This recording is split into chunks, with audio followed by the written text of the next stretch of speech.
Let's move on to a bit of a sour note. I kind of hate to end our segment with Gustavo on this note, but he is Brazilian, so we got to talk about Casemiro, who did not have a good weekend. Listen, nobody for Manchester United did, as they lost 3-0 at Old Trafford to Liverpool. And, of course, the Brazilian central midfielder kind of at fault, at least on the first 2 goals. Gustavo, what are they saying in Brazil about what happened on the weekend to Casemiro? And do you think he's done? Again, he's not that old. He's only 32 years of age.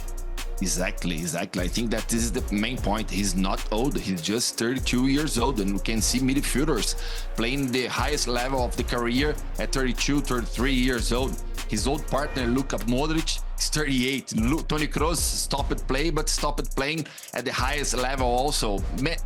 Well, it was a nightmare for Casemiro, for sure. It was a really nightmare for Casemiro.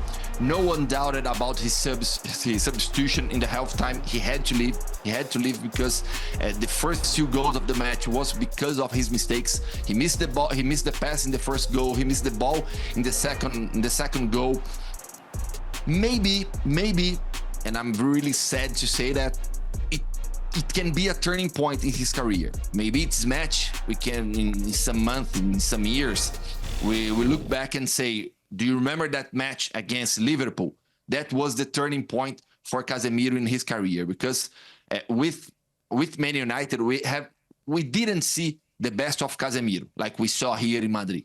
We have never seen the best of Casemiro in Manchester United. Of course, that the problem is not only Casemiro. The problem has been Manchester United with Ten Hag. For me, it's so clear. But when you have a player like Casemiro, who needs a backup, who needs a very strong midfield, who needs a very strong defense, like he always had in Real Madrid, I think that for him, it can be a really turning point in his career, but a sad turning point. Yeah, the fit was never right. Last season, you saw Casemiro playing in a center-back position, certainly not his preferred position, and he's doing it not because he wants to, because Ten Hag thinks it'll help the team in a time of need with so many injuries, and he was a scapegoat in many games last season playing out of position. He didn't look great.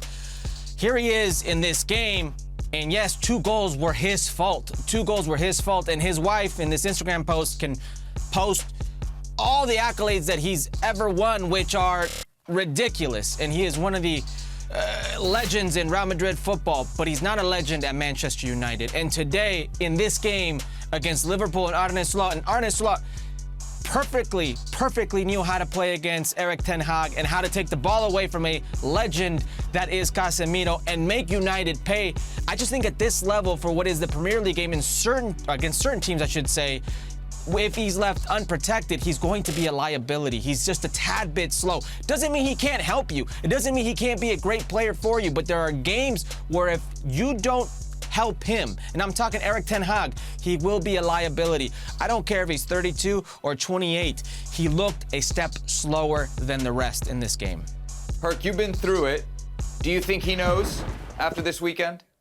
We all know, man. Father Time is undefeated. There is a distinct moment in every athlete, I don't care what sport you're in, where you ask yourself after this game, do I still have it? Like an exact moment that somebody runs by you, an exact moment that something normally that you should do doesn't happen and somebody makes you look bad and you question yourself. And that's the worst part of it, because the moment you doubt yourself, the moment you question if it's time, that's your body, that's Father Time letting you know it's time. I don't know if that happened to him. I don't even want to presume or go into the player's head, because I do think that is disrespectful. I do think only Casemiro can decide when it's time. What I will say is there are all types of football to be played out there, and I don't think this is conducive to a player of Casemiro's abilities today. It doesn't mean Casemiro can't be a great player elsewhere, but under Ten Hag, and this goes for the rest of them as well, the rest of the lot, they've not been good.